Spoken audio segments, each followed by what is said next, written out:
Good morning, Tyler Ford here, Tucson, Arizona with eXp Realty, and welcome to this episode of Living in Tucson, your Tucson real estate connection. And I am in the parking lot of Sabino Canyon, and I'm off to do Seven Falls. And Seven Falls here in Tucson is one of the most popular hikes. The reason is it's really pretty.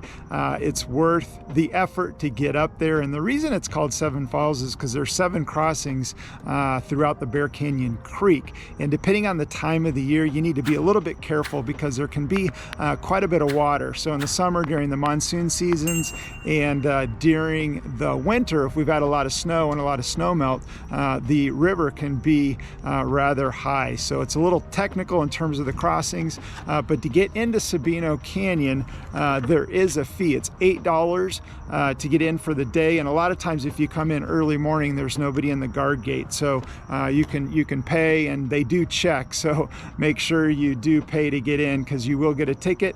What I like to do, just because we spend so much time here, is we get the Anywhere Pass where we can get into any of the state parks, or the annual pass just for the Tucson parks is $40. So highly recommending getting the pass, especially if you're in Tucson, because you're going to end up spending a lot of time here between Seven Falls, Phone Line, Blackett's, Sabino Canyon. There's just a ton of cool hikes here in Sabino Canyon.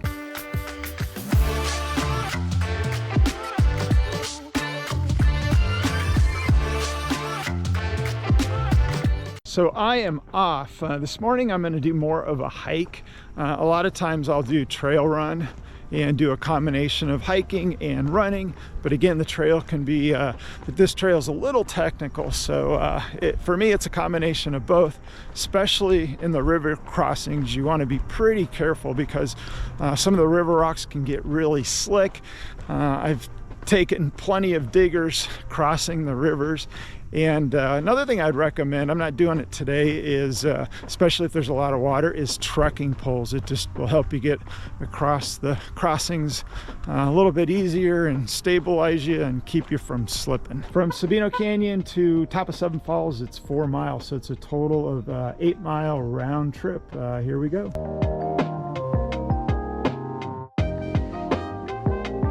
Another option you might want to consider if you don't want to go 8 miles, you'd rather go a little over 6 miles and not pay to get into Saguaro National Park, is behind me is the Bear Canyon parking lot.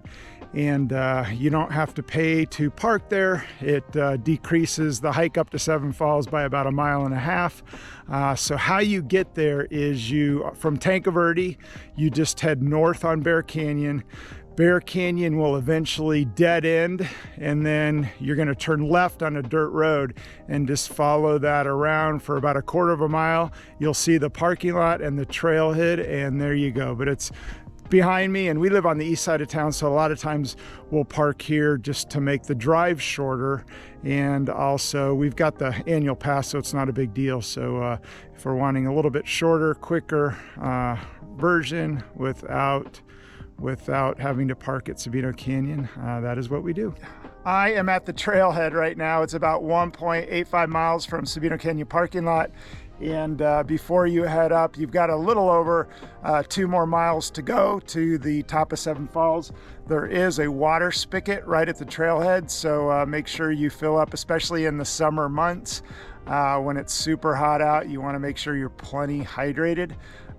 In the wintertime, not as much of a big deal, but you can typically pack a little light in terms of hydration, because you can fill up right here and not have to carry a ton of water. So I am at river crossing number 1. This one's pretty easy. It's just straight across as you kind of come through the bushes. But this one can be pretty full when there's a lot of water, and a little bit slippery on the river rock. So river crossing number 1, here we go.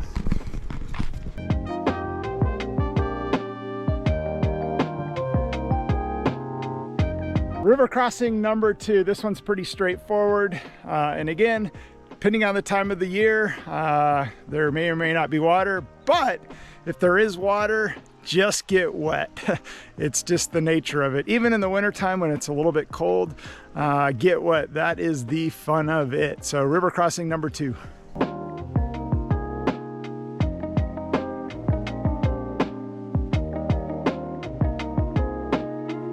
River crossing number 3. This one's pretty easy to find the trailhead.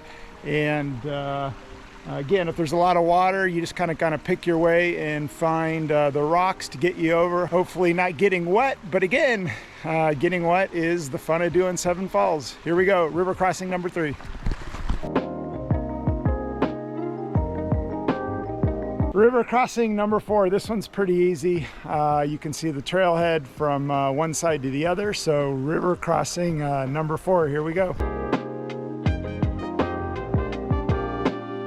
I am now at river crossing number 5, and I've done this so many times, and every once in a while this one can be a little bit tricky if there's a lot of water. I don't know, every once in a while, no matter how many times I've done it, I lose the trailhead right here, and it's really easy. So once you cross right here, you want to veer to the right. The trailhead is right there. Where it confuses people, when you cross directly across, it looks like the trailhead is straight through. So river crossing number 5, gonna show you, and again, pretty easy, but every once in a while, you can lose the trailhead right here. So here we go.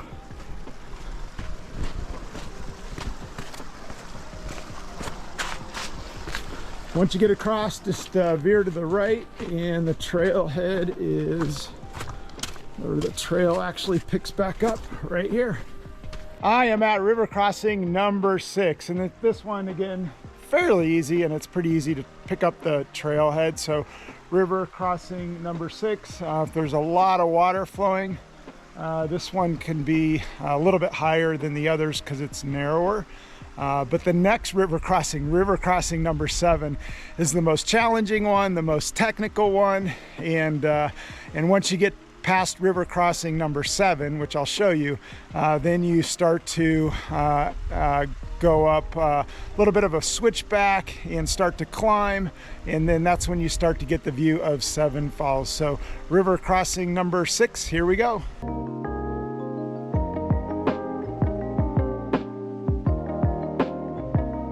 River crossings 1 through 6, they're pretty tight, pretty close together.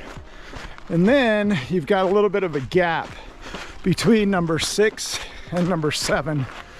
And again, number 7 is a little technical getting to it, and I'll show you. Got to be a little bit careful. This is where some trekking poles would come in handy. And the other thing you want to be real careful of is when the water's a little bit higher, not today, but when it's a little bit higher, the river rocks can get really slick. And there's been a couple times where I've slipped on the river rock. I had a phone in my pocket one time and landed right on it and had to get a new iPhone. So you want to be super careful when you're crossing the crossings, especially on the river rock. Just make sure your footing's good before you take the next step. And again, it's where some trekking poles would come in handy just to help stabilize you, to get you across, especially if there's a little bit more water. But we've had a lot of water this year for monsoon season 2022, so it's really green. Sometimes it can be bone dry if we've not had a whole lot of rain, but it's really pretty to come up here when there's water. Before river crossing 7, it gets a little bit technical, and so there's some big step downs, and this is where the trail gets the most difficult and the most technical. So you got to be a little bit careful right before river crossing number 7. And just stay hugged to the left. This is where people can get lost. They get to the bottom and they don't know where to go. They think they cross right here, but you don't. So before river crossing 7, when you go down the descent, just stay left and hug the side of the canyon to stay on the trail. But this is where a lot of people get lost right here. The last crossing, river crossing number 7. Again, this one's the most technical when there's a lot of water. This one is where you're gonna have to get wet. And then once you get across river crossing number 7, then we're gonna go up a switchback, start to climb, and then get up into Seven Falls. So here we go, river crossing number 7. And losing the trailhead right here can be sometimes Done this a lot of times, and even right now I'm having a hard time with the trailhead. And it is, yeah, just right in here, and you jump over to it from right here. But if you go a little further left there, you're gonna actually pick up the trailhead, which was right here. There's a little post, so from the other side of the river, look for the post. That's the trailhead. So I actually went the wrong way, but when you get across, just veer to your left and you pick up the trailhead.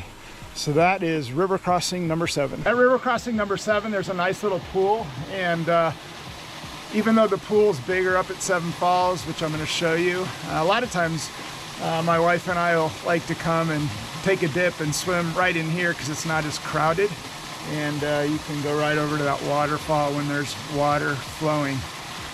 But now, right now,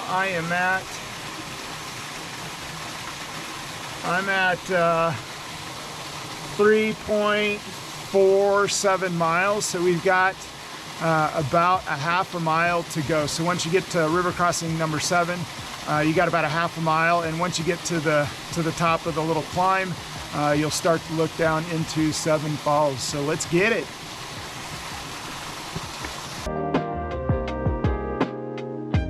Here's where we start to climb. It's not that bad of a climb.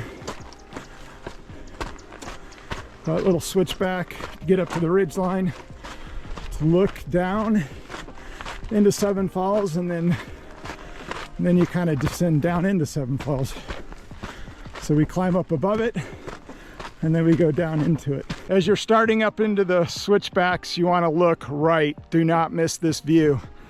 So you got the backdrop of the west side of Tucson in the distance. I don't know if you can see it. There's a white dot, which is a mountain. And you got downtown Tucson. But it is an epic view. And again, this video is probably not going to do it justice. At the top of the climb, and you got the first glimpse of Seven Falls. So now we're gonna, a little bit more to go, and we're gonna descend down into Seven Falls. But the view is epic. It's awesome. Seven Falls, here we come. Just before you start to descend down into Seven Falls, there's a trailhead to the right, which is the Bear Canyon Trail. And it's one of my favorites. We do Grand Canyon a lot, so if we're doing rim to rim or rim to rim to rim, we love doing Bear Canyon, or any of you ultra trail runners out there, this is a favorite amongst the locals. But it's a loop. It's about 16.8 miles. You go up through Bear Canyon, and then you loop around and you run down Sabino Canyon. So you run down Sabino Canyon, the pavement, about 3 miles into the parking lot. So it's an epic, awesome 16.8 mile loop. Really pretty, really quiet, and it's one of my favorites. And one of these days I'm going to get out and do a video on Bear Canyon. So ultra runners and hikers that are into going to the distance, this is for you, Bear Canyon. So I have a confession to make. So I grew up in Tucson. We've been doing Seven Falls since I was a kid. We used to come up here, and my confession is I always thought it was called Seven Falls because there were 7 falls. And this is the first time I've actually counted the crossings just for this video, and there's 7 crossings. So in a little bit of the research, that's the reason it's called Seven Falls. But there could be 7 falls up there. I've never counted them. I'm curious, is there 7 falls at Seven Falls, or is Seven Falls called Seven Falls because there's 7 crossings? Let me know in the comment section. I am here, Seven Falls, and my Garmin said 4.25, so a little over 4 miles. They tell you it's 4 miles. It took me about an hour and 17 minutes to get up here, and I didn't start or stop my watch, so it took a little bit longer. Usually I get up here maybe an hour 5, hour 10, doing a hike, combination hike run. If you're just hiking it, walking it, probably an hour and a half would be my guess. But here we are. It's a great place, especially in the summertime, to go for a swim, and just be a little bit careful. Sometimes I've come up here and you got some people skinny dipping, so watch out. Some things to consider when doing Seven Falls. First thing is, depending on the time of the year, especially in the warmer months, late spring, summer, early fall, until the first freeze, be careful of rattlesnakes. Are out here they can be hard to see. Secondly, in the summertime, although there's probably water, I don't know if I'd drink out of it, but if you were desperate, you certainly could. Make sure you're got plenty of water. And the other thing to consider, especially in the summer months during monsoon season, just pay attention to the weather. You do not want to get stuck in a monsoon storm, flash flood, where you either can't cross because the monsoon came in and the river rose and you can't cross, and search and rescue has to come get you. It happens. So you just want to be careful. The other thing to consider is if you get an early enough start, regardless of the time of the year, I like it because you can stay out of the sun for quite a while until you get out, because you're in the canyon. So right now it's September, about halfway down and still in the shade, which is really, really nice. The other thing to consider is I like to get an early start to avoid the crowd. I'm doing it during the weekday, so there's not a lot of people up here, but on the weekends, a lot more crowded. And again, if you get an early start, you have the place to yourself. Another thing to consider is probably not a big deal, but I didn't really realize it this morning until somebody mentioned it. They wanted me to thank them for clearing out the spider web. So usually I'm the first one out, and regardless of the time of year, spiders make their webs across the trail, and you end up kind of breaking them and clearing them out. Not a big deal. It might gross some people out, but this morning, just because I got a late start, there were no spider webs that I had to clear. They'd already been cleared out, which was kind of nice. Other thing to consider is if you park in Sabino Canyon, like I already mentioned, there is a fee to get in. So just be aware of that. The other thing to consider is be ready for one of the most beautiful, epic hikes in Tucson. You need a little bit of fitness. It is technical. And the last thing that I'm going to leave you with, and it's happened to me, is just be careful of your footing. I've rolled an ankle here many a times running it, just hauling butt and going fast, and I twist an ankle. So just be careful of your footing and just pay attention to the trail. So that's it for me in terms of things to consider when doing Seven Falls. If you got anything I'd like to add to the list, certainly comment below. I'd love to hear your thoughts in regards to Seven Falls. Made it off the dirt trail, and now there's a nice little pavement section that they actually just paved not too long ago. So it's really nice. And I'm at about 7.1 miles right now. So once you hit the pavement, you've got probably a little over a mile to go. But once you get back on pavement, as you know, because you went out on it, you're almost back to the Sabino Canyon parking lot. Or if you parked at the end of Bear Canyon, which the trailhead was probably about a quarter mile back, you're only about a half mile back to your car, which is kind of nice. And the other thing I didn't mention, the Bear Canyon parking lot, there is a river crossing that you've got to cross. And again, if there's a lot of rain and the Bear Canyon is flowing, you're going to get wet there. So at Bear Canyon, that's the one downside, is that if there's a lot of water, you're going to get wet right out of the gate, because there's usually no avoiding that one if the water's flowing in terms of having to get wet. So just to let you know. Nothing better than hiking Seven Falls first thing in the morning in Tucson. It's awesome, especially during monsoon season and there's lots of water. Well, that's it. That wraps it up. I am done, back to the parking lot, and there's nothing better than doing Seven Falls first thing in the morning here in Tucson. And one thing that I forgot to mention is, especially in the winter months when the winter visitors are here, you want to get here early and get an early start, because the parking lot fills up. There is a little bit of an overflow, but I've come up here where I've come up a little bit later in the winter time, and there's no parking available. So something to keep in mind. The other thing that you might want to consider is there's a couple other really good hikes. There's Blackett's and then Phone Line, which is my all-time favorite. I'm going to put those in the show notes. You can check out those links. So if you're in Tucson, consider those two as well, Blackett's and Phone Line. definitely on the list of other hikes slash trail runs to go do. Well, I hope you liked this video, 7 falls here in Tucson, Arizona. If you did, do me a huge favor and give me an internet high five by liking it. Go ahead and smash that like button. And if you've got any questions or comments, go ahead and comment below. But if you've done 7 falls and if I missed anything, or just in general, love to hear your thoughts, go ahead and comment below. And for more awesome videos about living in Tucson, your Tucson Real Estate Connection, you can go ahead and subscribe to the channel. In the meantime, make it a great day.